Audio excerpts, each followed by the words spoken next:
This is the Nancy Stevens Lifestyle Show here on the New Horizon Radio. In association with Haversley, experts in the sale of lettings, estate agency and block management businesses. If you're thinking of selling now or in the next 5 years, get in touch. They're a friendly bunch at haversleygroup.com. Hello and welcome to the Nancy Stevens Lifestyle Show here on the New Horizon Radio. And it's been a week of absolute madness here. I've been knee deep in hangers and I've done a proper wardrobe weed and demonstrating that when I taketh, I do give back. More to come. I've also been reading Nobody's Girl, Virginia Giuffre's new novel. It's tough, raw, and oh my God, it's a really, really hard read, but stopped me in my tracks. Then there's the I Swear movie about Tourette's. Oh, again, a real tearjerker, but so beautifully done. Brave, funny and heartbreaking.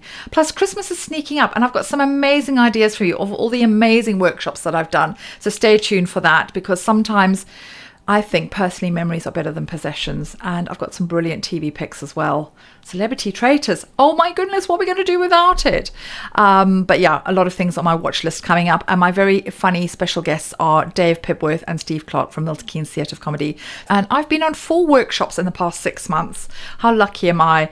I've been on Cerus Botanical, Corzo Wood, Seamstress MK and Woottonwick Candles, and all of them are such fun. But they make the perfect Christmas present, and I don't know about you, but I think I'm over possessions. Don't get me wrong, you know, I love sparkly things and a nice handbag wouldn't go amiss, but I don't really care about possessions. But for me, it's about making memories. And all of these workshops that I've done, these 4 workshops, I've had the best time. So for me, I would sort of say, think about when you're gifting, not thinking, oh, I've got to buy, you know, got to fill the stocking, you know, or someone gives you a list of things, because I think, and these are things that I will remember for a very long time. So an experience, and there's lots of things you can do, but these are ideas that aren't going to cost a lot of money. So the first one I went on, which was about 6 months ago, it was Cerus Botanical, and I made the most beautiful peacock wreath. It was just absolutely stunning, and I had the best time. And I just kind of colour mad. I just went into this Aladdin's cave and her beautiful cabin, and I had the best time.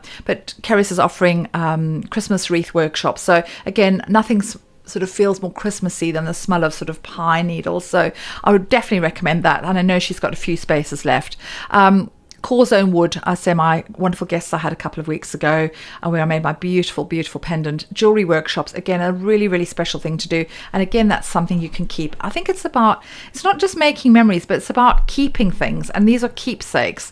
I also, last week or the week before, I went to an influencer event run by Seamstress MK, and again, a sewing workshop. It's not something I would have done. I've not sat at a sewing machine for a long time, but it was really good fun, and I made a scrunchie. And I know it doesn't sound like a lot, and as someone who's a creative, you think, oh, that should be easy. But for me, I got such pleasure from it. So, and Tara, who organised the event, will be my guest next week. So that was really good fun.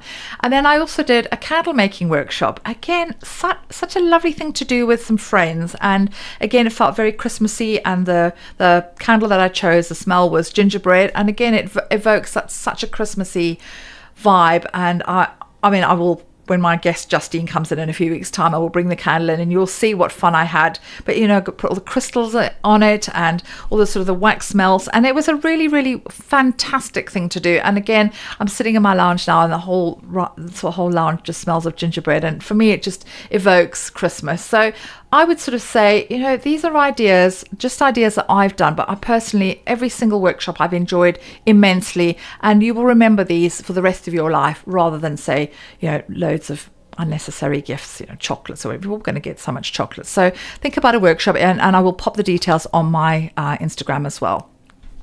Coming up, too many clothes, nothing to wear. I did a full wardrobe weed last week, and I sorted the keepers from the chaos. And again, as I said earlier, I gave, but I took away. I'm still being asked really regularly, what is a wardrobe weed? And I say that to people, I think, I just assume that everybody knows what a wardrobe weed is, but why would they? If you've not had one, why would you know what it was? The best way I can explain it is it's an edit, it's a cull, and it doesn't mean I'm going to come into your house and just trash your wardrobe. If that's what you want, I can certainly oblige, but that's not what I'm about. My objective is to come in and actually look at what you've got and sort of say, does this bring you joy? Does it fit you? why has it still got the label on? When did you last wear it? So all those kind of questions I would ask. But it is not about me coming in and just, going absolutely ballistic and throwing everything away, because sometimes we have some real hidden gems in our wardrobe, and it's my job to source those. So I think what was different about my wardrobe weed that I did last week was we didn't actually get rid of loads of stuff. I did ask my client to put all her summer stuff away. So you have you're just working with your winter clothes, because sometimes it looks like you've got more clothes than you actually have. And the ideal is to wake up in the morning and go to your wardrobe and literally be able to, almost with your eyes closed, go and for radio purposes, I was just using my hands. But, almost as I say, being able to close your eyes and grab anything and it's going to work. And that's my idea. My ideal is to have less, but clothes that are actually going to work. And again, it is about getting rid of things that don't bring you joy, and why they've still got the label on. When did you wear them? And, do they still fit? And those are all very valid questions. But I think what both of us got from Saturday's wardrobe weed was the fact that she didn't have loads of clothes, because we've been shopping together. So a lot of what she had was really good. But there were a couple of items in there that she was worried that were a little bit dated, or she didn't have anything to go with. So I always sort of say, let's look at the condition. There were a couple of jackets that were a bit frayed, and I said, those need to go. They look a bit dated. They're too sort of cropped, or the lapels aren't right. And again, I'm always talking about proportion. So if you're a small person, having a wide lapel is going to make you look, it's going to kind of overwhelm you. And she's very petite. So again, keeping things quite small, quite neat, keeping the print almost ditzy, a narrow stripe or a small, polka dot. So working with what we already had was really good fun. So there were a couple of items that she loved, a couple of dresses that she was possibly considering getting rid of, and I will put them on my Instagram and show you how you can make an outfit go a long way. And as I said a few weeks ago about winterizing outfits as well, so she had a dress that looked really lovely, but it was like, again, what was she going to wear with it? So I said, pop a jumper over it, and then it looks like a skirt, and put it with some boots, and you've winterized your outfit. So there's an outfit that maybe feels quite summery, that is going to maybe not be worn, but actually you've got a new dress, a whole new outfit. And again, your footwear is key. So we played around with shoes a lot. And also there was another dress that she felt that she didn't really love it, and I said, okay, what about a tan jumper with that and some tan boots? And again, it completely lifted it. And my ideal when I'm doing a wardrobe read is to show my customers how to work their clothes really, really hard. So you've got one outfit, but being able to wear it 3 or 4 different ways. So I can always look at clothes objectively and go, right, I see that, and a customer will only see that as, say, an outfit, and that's how it stays in their wardrobe. But I'll say, well, that can go with that, and that go with that, and you can end up, as I say, with 3 or 4 different ways of making it work.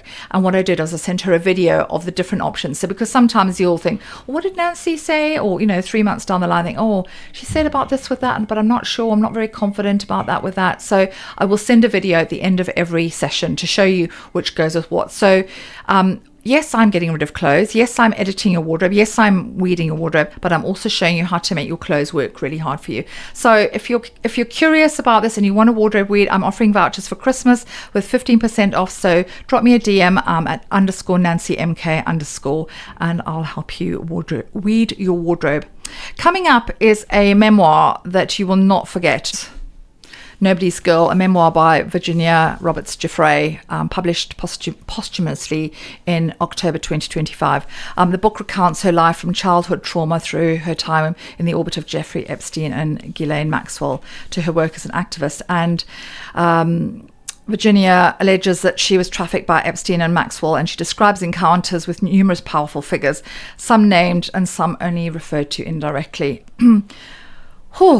This is probably one of the toughest reads I've ever had to endure. And it wasn't endurance, but it was also so beautifully written, actually. And reading a memoir that has been written when the person has only died, sadly she took her life in April this year, just felt so raw and so personal. And the abuse that she endured as a young girl by her father and her father's friend is you almost can't believe it, but a lot of victims of abuse unfortunately end up sort of almost expecting that that's what's going to happen to them, and she ended up in this terrible world where she was trafficked by these two terrible people, and she was so young. And obviously there was the whole the allegations against Andrew, formerly Prince Andrew, and how it's kind of blown the roof off the royal family in the last few weeks. It has been a really difficult time, sort of diplomatically and from a PR perspective. So with the payout, obviously there was a £12 million payout. I mean, Andrew strongly refutes any knowledge of knowing her.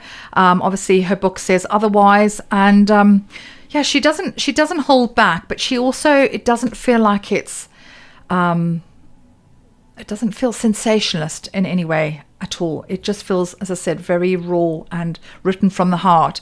It's unflinching and emotionally intense. The narrative is harrowing and deals with a very difficult subject matter. I mean, child abuse it's not something I've really read about before, and you see it on television, but reading it somehow, I don't know, it feels more real, and I feel like it's only a matter of time before a movie is made of her life, and my God, that will be a hard watch.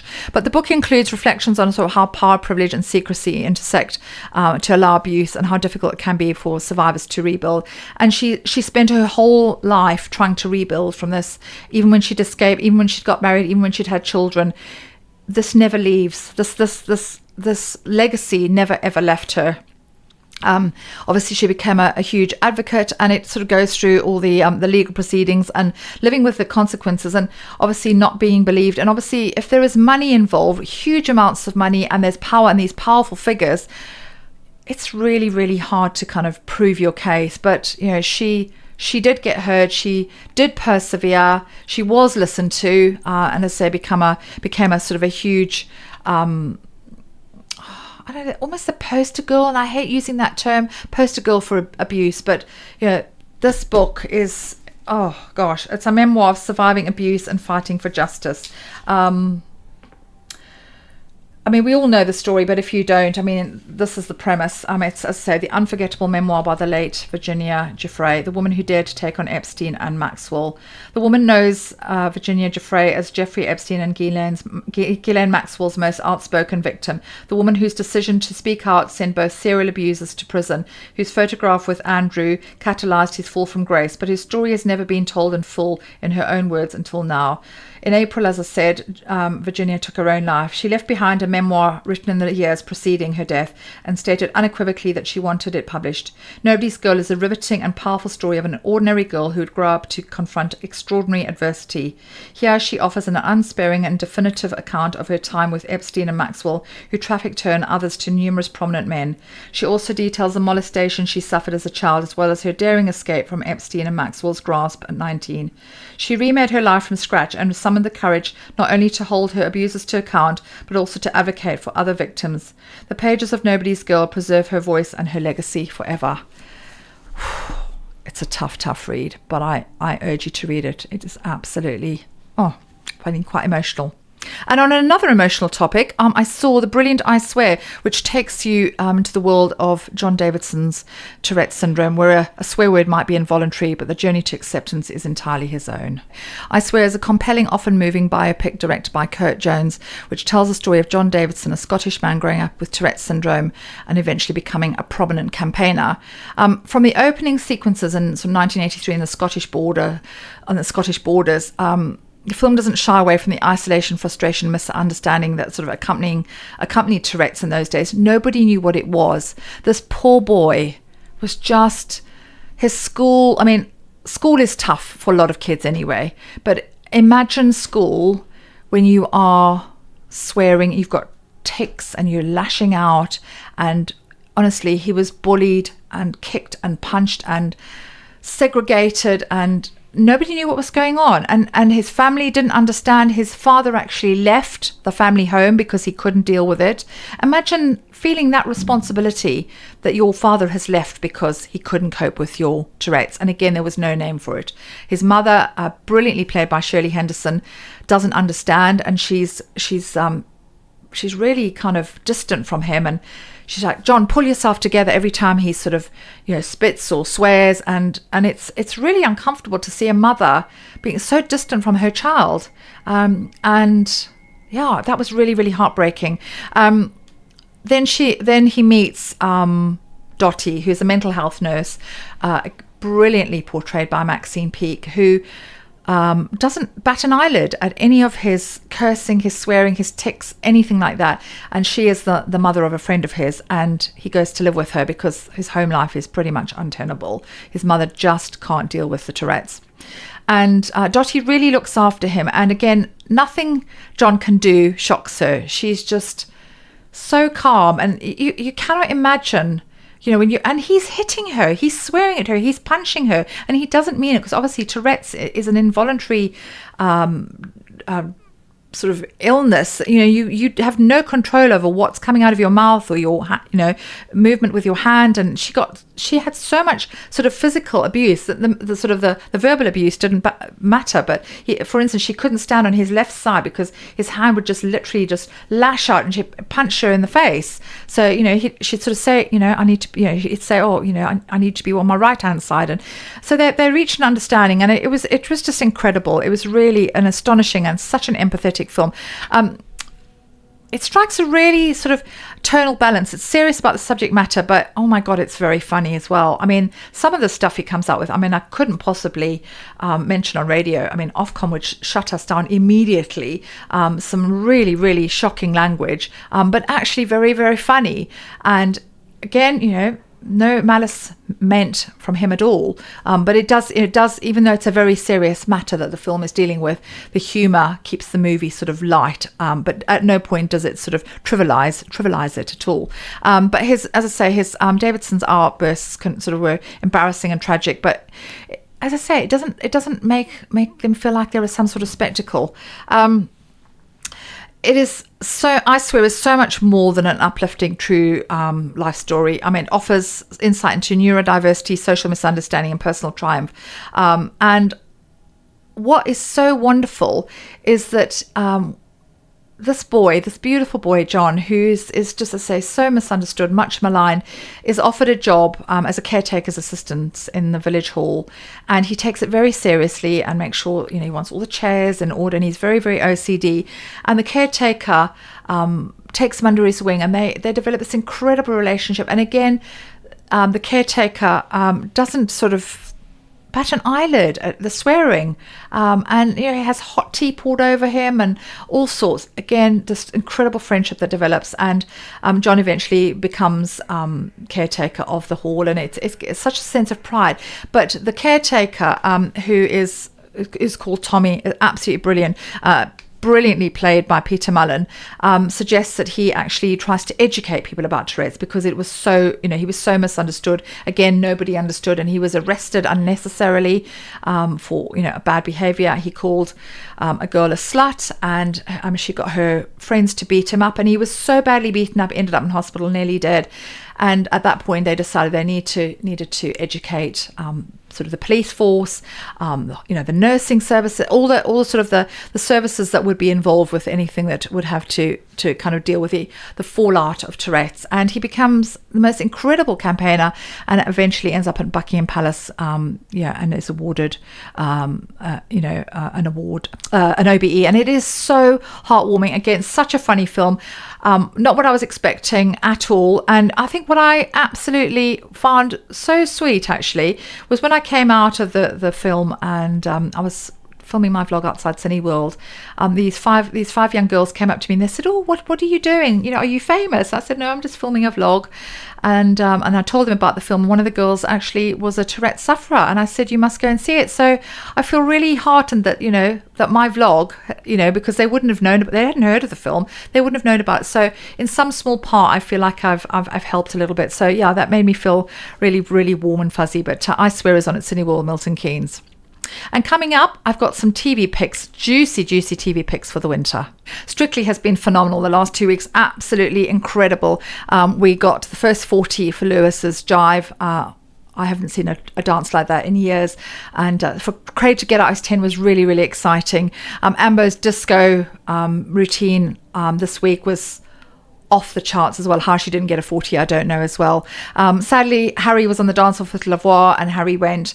He was such a wonderful guy, so full of heart, and he coined a new phrase, pecography, when his pecs were doing their own thing, and I think Craig quite enjoyed that. But what a wonderful soul, and I'm so glad that Lavoie was saved.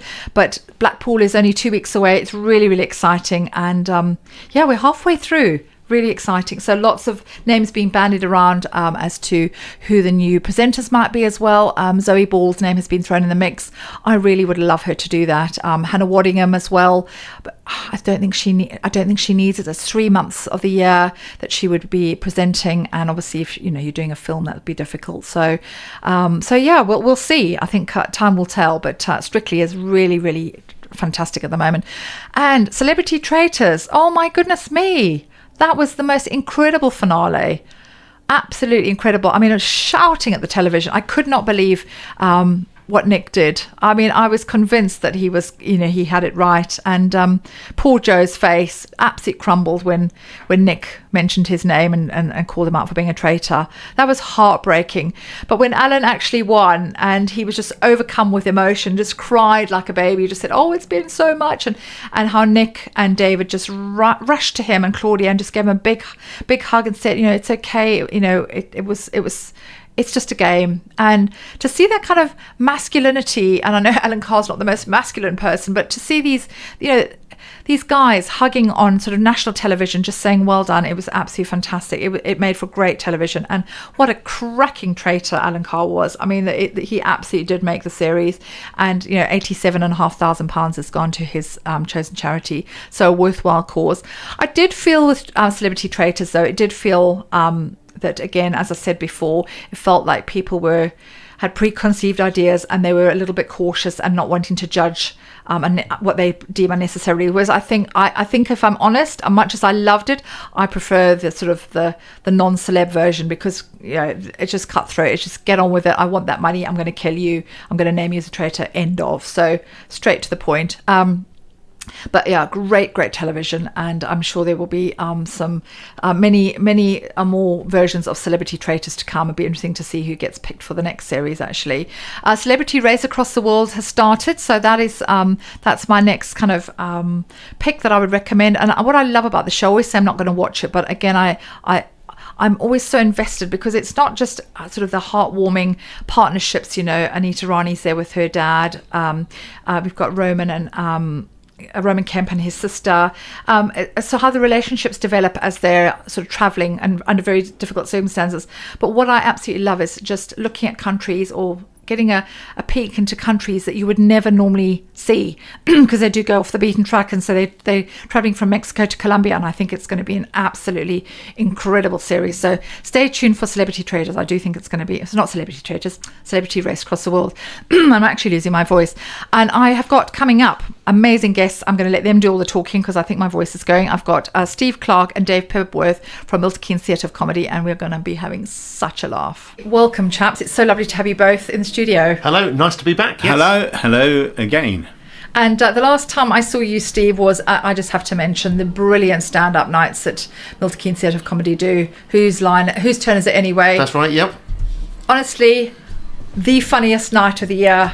I've been going for, I don't know how many years, 6, 7, 8 years now, okay. And I'm never disappointed. And it is always I always need my tenor lady by the end. It is so funny, and I think it's wonderful how much joy Milton Keynes Theatre of Comedy brings, and I always want to spread the word, because so many people still don't know that you guys exist, and that's very kind of you to say. I mean, we did one at the Arches this year. Yes, so our Whose Turn Is It Anyway, based loosely on Whose Line Is It Anyway, with lots of improvisation games. We've been doing for actually 20 years, so we started back around the 2000, and we did one. We do them at different venues around Milton Keynes. We do quite a lot in Stony Stratford at York House, but we did one at the Arches Theatre over.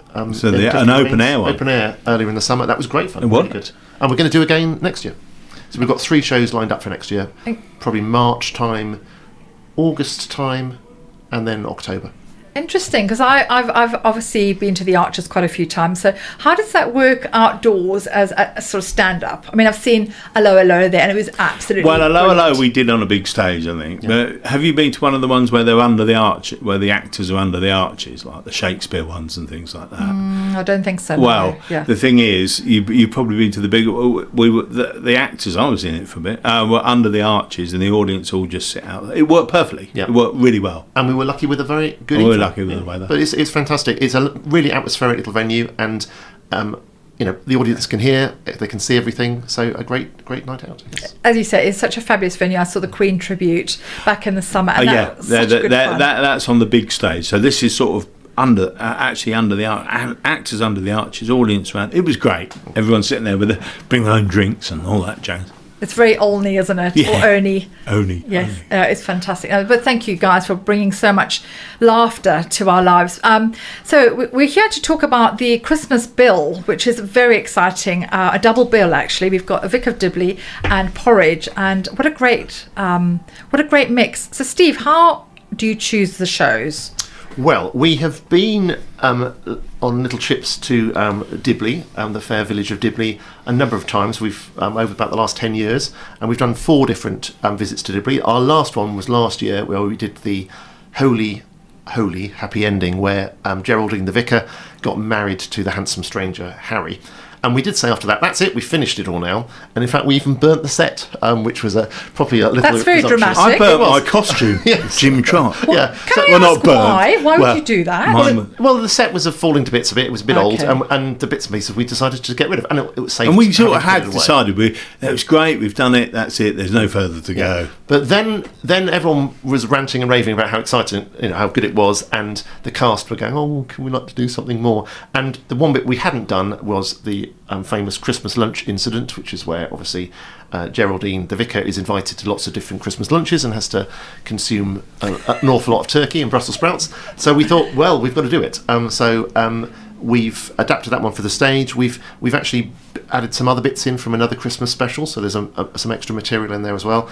And we've also worked in Harry, so that she's obviously married. So it's now, still technically in chronological order. Yeah. That each show happened. Otherwise, you'd be sort of going back on it. But it's quite fun. Yeah, it's great. So that was we had to do Vicar of Dibley. But the show's that show runs for an hour, so that's great. But we need something else to fill an evening. And a few years ago, we did a production of Porridge up at the Carlton Club in Olney, which was a great success. And we thought, right, let's do Porridge as well. Again, another fantastic cult comedy. And the Christmas episode. Well, because they did 2 Porridge, but this is one of them, and called No Way Out. So they're both Christmas theme. Yeah. That's it's such a lovely way to kind of get in the Christmas spirit, though, isn't it? As you say, so such Christmassy episodes, and it sort of all around the sort of time of Panto, and everyone's going to feel. Well, a few years ago we did Blackadder's Christmas Carol, which was really popular. Again, it's a Christmas theme, as you say, not Panto, but it's not the nativity. It's not, but it is actually something Christmas themed. Could I just say, I think the reason that Steve wanted to do it is he came out with this tagline: "Christmas with the Vic and Christmas in the Nick," which I thought was genius. Personally, I think Saatchi wouldn't have come up with a better one than that. So I've gone with that. Absolutely, it is a brilliant combo. So we're going to talk next about your comedy inspo. We're just talking off air, and I know we're going to talk about your comedy sort of inspo, but the logistics of this, a double bill, that's quite a lot. How are you going to manage that? Well, it is interesting, as you say. Not only we've got 2 casts who are very, very different, you've got the very insane members, almost sort of caricatures of the Vicar of Dibley characters, and then you've got sort of very serious, more realistic characters from Porridge. And we've actually got crossover of the cast. So Dave, for example, is playing Jim Trott in Dibley, which I have done before. Yes, and very convincing as a doddering. Well, why don't we go for it now? Yeah. Should we do a little bit of a? We could. Well, I'm playing Hugo Horton. He's playing Hugo. Okay. Which. It's great being Hugo. Yes, nice to see you, Jim. I don't know. I don't think it's great being Hugo, but then I'm not Hugo.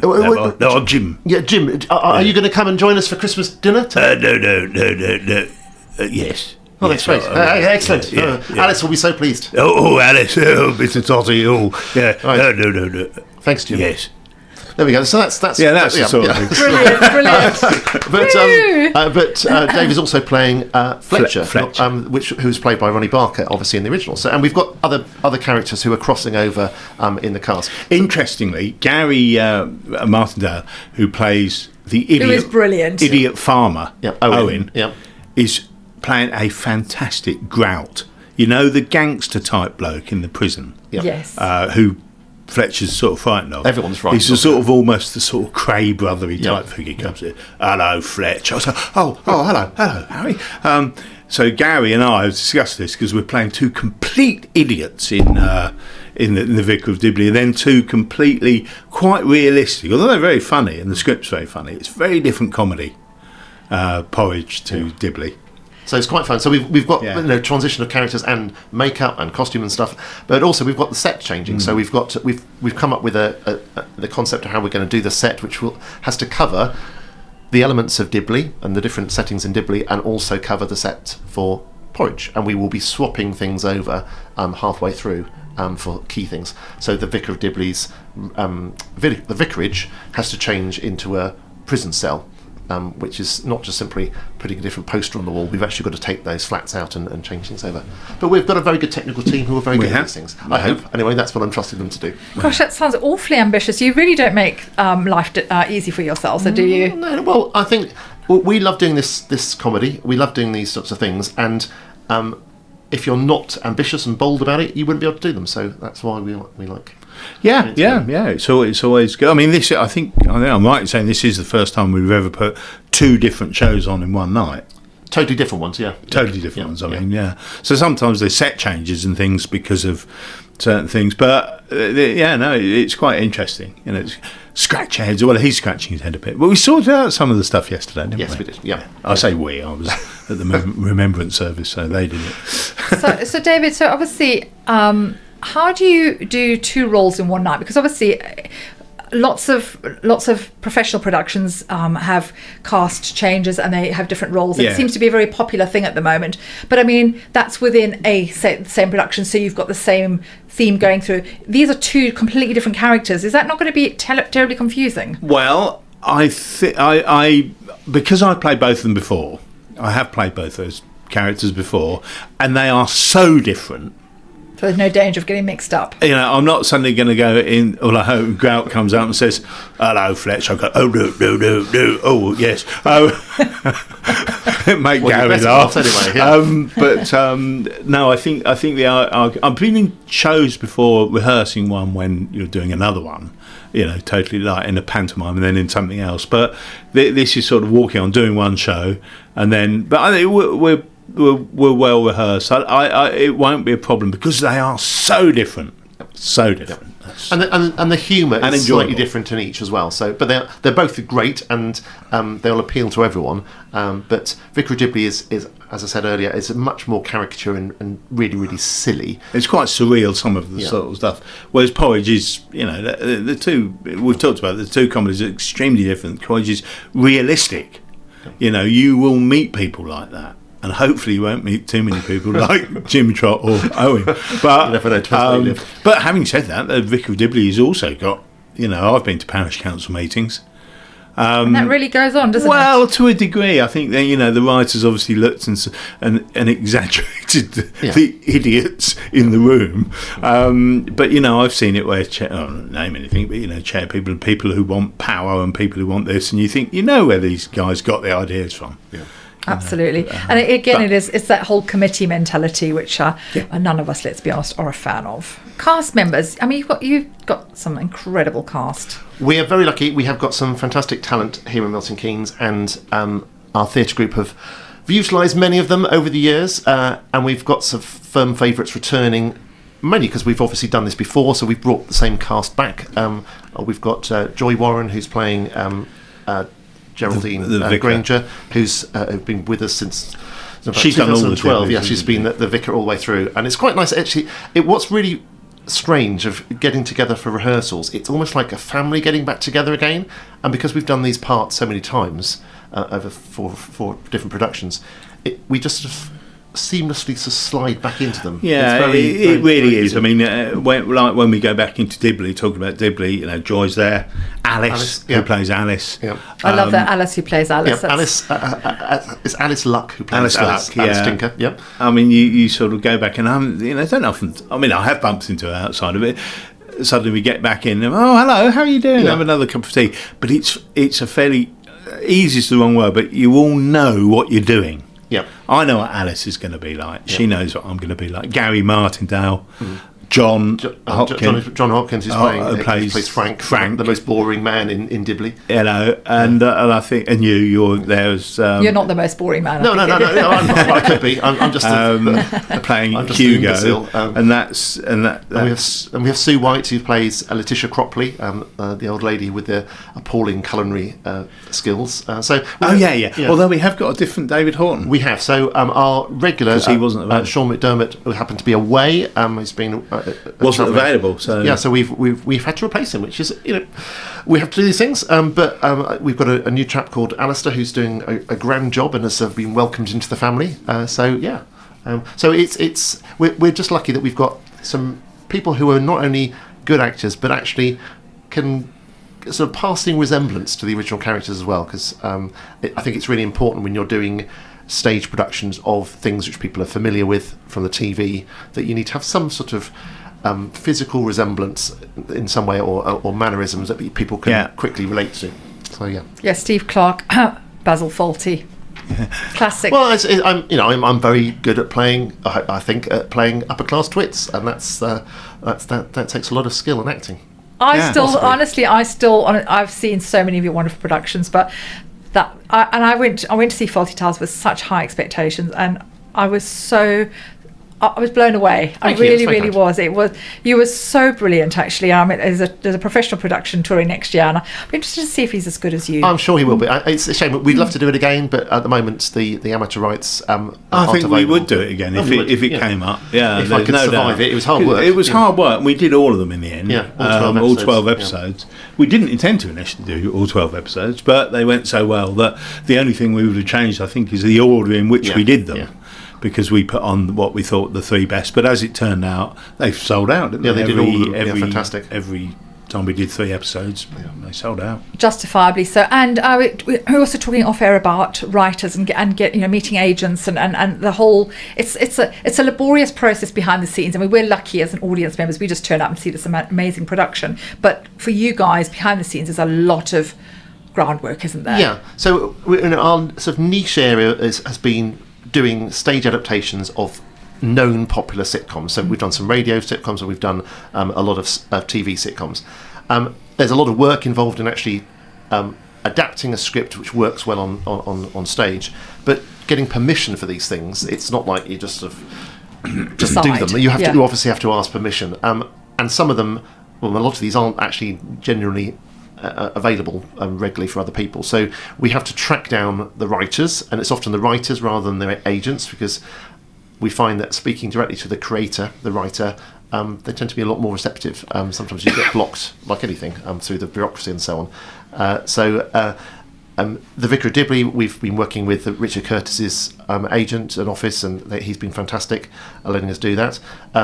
David had to track down the original writers of Porridge, didn't you? I tracked down. I'd met Galton and Simpson, who wrote Steptoe and Son, and got a good relationship with them, and in fact was involved with adapting the scripts for representation, which I'm still got slightly involved with. They've both passed on now, but with Porridge, I really wanted to get it, and I kept trying, and in the end I saw that Dick Clement and Ian Frene, who wrote it, were visiting. They both live in America now with their families. They're both 80 odd, and they've flown to Newcastle to a film festival, a comedy thing, as guests, and it wasn't a great big huge thing. Anyway, I found out, so I drove to Newcastle. It was quite a long way, and they were there, and afterwards they were sort of standing having a chat with people, and I went up and introduced myself to Dick Clement, who said, "Oh, hello, yes, nice to meet you. Where have you come from?" And I told him. And he said, "Well, you've come all the way here to ask permission to put Porridge on." So I said, "Yes." And he called over to Ian and said, "Ian, I think you better come out there. I think he's quite serious. He's come all the way from Milton Keynes." And anyway, they chatted to me, very nice, put me onto a contact of theirs in the UK who they because they don't live here, and then invited me to a few things that they were doing at the South Bank and things. I went and had a chat with them. They were great, and they gave us permission, and we've worked out a deal with them or their sort of agent. It's more of a friend, actually, Tarquin over here. So that was it. But, people said, oh, how do you do it? And I said, what was the worst? They would have said, no, I'm sorry, we're not letting anyone do it. Yeah. But most people, and to be fair, they did some research as well. They looked back at and that's one thing which we're lucky that we've had quite a good catalogue of and they knew Ray Galton productions. and Alan Simpson, and they sort of said, oh yeah, he's all right, sort of chat. So, but it does take a bit of thought. And also just the nerve to walk up to these people and realise that they're all nice people, and the worst they could say is, I'm really sorry, someone else is dealing with that, we don't get involved. That's probably what they would have said if they wanted to get out of it, but they just said yes, and then the next thing we had a cup of tea. And future shows, I mean, you've done some amazing shows in the past. How on earth are you going to raise the bar, if there's a bar to be raised at all? Well, it's a good question. We've got quite a few things up our sleeve. It's all a question sometimes of actually the amount of time to put these in and when they're going to happen. So going back to the previous discussion around getting hold of people and speaking to writers and so on and getting permission, we've been given permission by David Renwick to do One Foot in the Grave, which is rather fun. So we're looking at the ideas for that. And that might be something for next year. We don't know if we get it done in time. Also ties in with who do you get to play the lead role. Yes, so all these things you need to think tricky. about these That's characters. huge. I mean, that was my next question. Have you got anyone in mind? Not at the moment. No. So we probably have to audition. Yeah, so I mean, we obviously work with people we know already for some of our casting, but we also open auditions for things too, and we've managed to get some fantastic new performers over the years by that method. So that's we got Ian for Blackadder from that, didn't we? Ian, and so there'll be a few. We might do that. We're very keen to do Cabin Pressure, which was a radio play, so it's not a TV thing, but it was a radio play which featured Benedict Cumberbatch before he became massively famous, and it's set on an executive airline. It's great fun. There was about 26 episodes broadcast, but we can adapt that for the stage. So that's another one we'd like to do. And David and myself and David Lovesey, who's another key performer with us, we've been given permission by the Croft Estate, David Croft Estate, to write Hello the Musical, which is another project. It's on the back, but well, it's simmering slowly. The three of us did the Camembert Caper, which is another story in itself. Yeah. The Hello second play, which is now represented in London and is on quite a lot. Yeah, there's been about 40 worldwide productions of that over the last couple of years. The play we've written. There was a little bit of difficulty initially, but David Croft's daughter got in touch and said her husband, who's the original writer, or one of them, her husband, who directed the original play, thought it was brilliant, and so she pushed and helped us get it there. We could put the Camembert Caper on, but we did it many years ago when we first wrote it. We might revisit Hello on stage, but Hello the musical will be coming at some point. That's very bold. Yeah, it's bold, but it's going to be fun because we haven't written a musical before. Although we're rather good at writing lyrics for things, so we'll have a go, and we're going to see how that develops. But that might be something to look out for in the future. Music is a bit easy to do now. Yes, well, there's an awful lot of creative ways of doing it. With creative ways of doing it, rather than sitting down and scoring stuff out on the piano. That's an exciting exclusive. You heard it here first. Wow. That I would pay good money to watch that. We better do it now, then, Steve. As long as you can guarantee a good review. No, I mean, so seriously, it's something which will be great fun to do, and it could be quite a big thing. It does lend itself a bit to a comedy, and then we had the discussions. Is it a musical like Oliver, which is just the music narrates the story, or is it a funny show with songs in it? Yeah. And it's probably the latter. It's probably the latter, because it's interesting you say that, because I saw Oliver's one of my favourite shows. My dad played Fagin when that was my earliest childhood memory of my dad playing Fagin. But I saw the London production with who's there? Simon. What's his name? Remember his name, and he was a brilliant Fagin, but it was quite a comedic role. And obviously Dickens, I mean, it's dark stuff. I mean, Oliver is not but there was so much levity in this show, actually, and it was a completely different production. And obviously Fagin is such a pivotal role in Oliver, and his comedy timing just made it a completely different show, and it really well, did. that part of Fagin, I have seen them do it when they almost make him, because I do magic, do sort of magic stuff. He's a magician, this guy. He's Simon Lipkin. Right. He's a magician. So yes. and yet you would, if you read the original book, which I have, Fagin was the most horrific old villain who was hanged in the book. Yeah, it's dark stuff, isn't it? But when they had it on, but they wouldn't make a good musical. Yeah, a few years back in the West End, they had a whole sort of almost like celebrity guest stars playing Fagin. I think Rowan Atkinson played Fagin. To be fair, he was brilliant. And Barry Humphries. I saw Barry Humphries. Barry Humphries, as in Dame Edna Everage. What was that like? He was brilliant. Oh, but he's good. He played Mr. Sowerby years before, didn't he? Yeah. No, there was a moment. Yes, he did. There was a moment where he was where Fagin is going through his treasures and pulling out different things, and he pulled out a pair of glasses, Dame Edna Everage glasses, and sort of went, and sort of maybe, and sort of put them back in the box, and that was a great laugh. But Ron Moody was the one who was always noted for playing it, wasn't he? Yes, he was. But people who saw my dad's portrayal said that dad's portrayal was better than Ron Moody's. Oh, there we are. What I've been told, I was a child, I could not be objective. But Rowan Atkinson was a phenomenal Fagin, and it's a difficult role. He had a bit of difficulty with the singing, didn't he? Not in the show, but getting there. Yes. I mean, he's not a trained singer, but I mean, the physical. I mean, my dad said, when he played Fagin, the physicality of the role is like nothing else he's done, and the prosthetics, but getting into character. And he actually had a sort of pillow to give him that sort of that hump, Okay. and then you assume this sort of very hunched over position, and I feel. With Simon Lipkin's portrayal, which was brilliant and quite comedic, as I said, he was much more upright and quite a young, almost sexy Fagin. As you say, Fagin is not that person. So it's interesting, different portrayals though. Wow, yeah. No, but it's a great role. It's the role a lot of people go to see Oliver for, the Fagin type role. David is going to do a magic trick. A very quick one, because I've just worked out how to do, the Rubik's Cube. Yes, I loved the Rubik's Cube back in the 80s. And so I've worked out a way to do the Rubik's Cube, you see, because rather than mess about, you just do that, and there it is, done. Oh.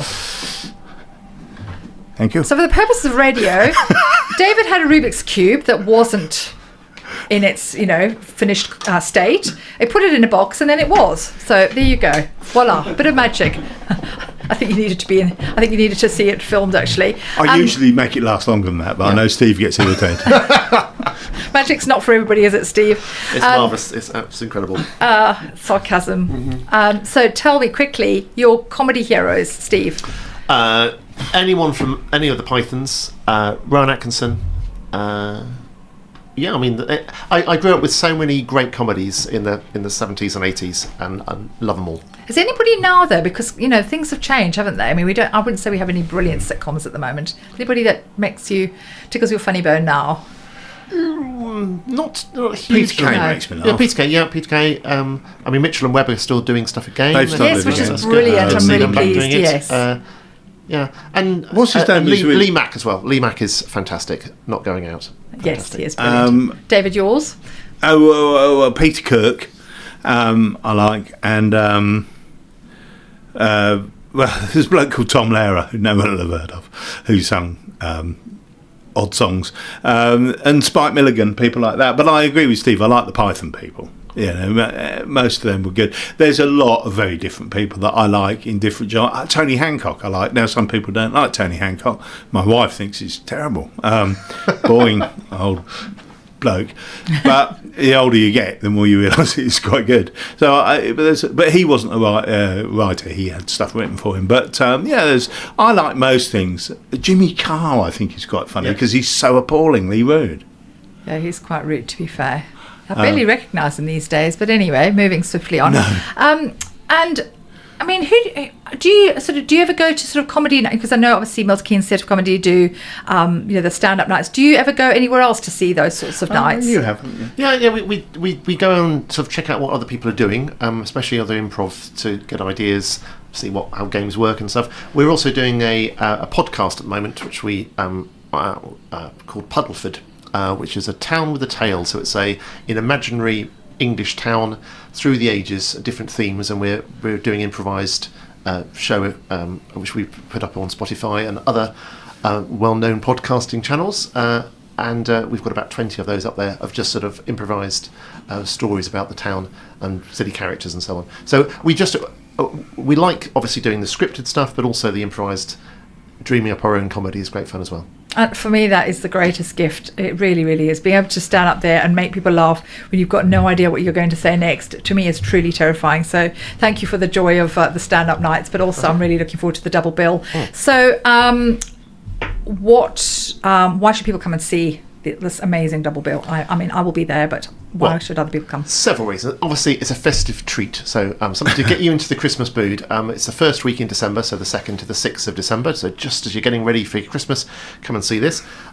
2 great shows by great writers, which starred some fantastic comedians and is starring some fantastic comedians in our production. And I mean, it's going to be sort of an hour and a half worth of shows with an interval as well.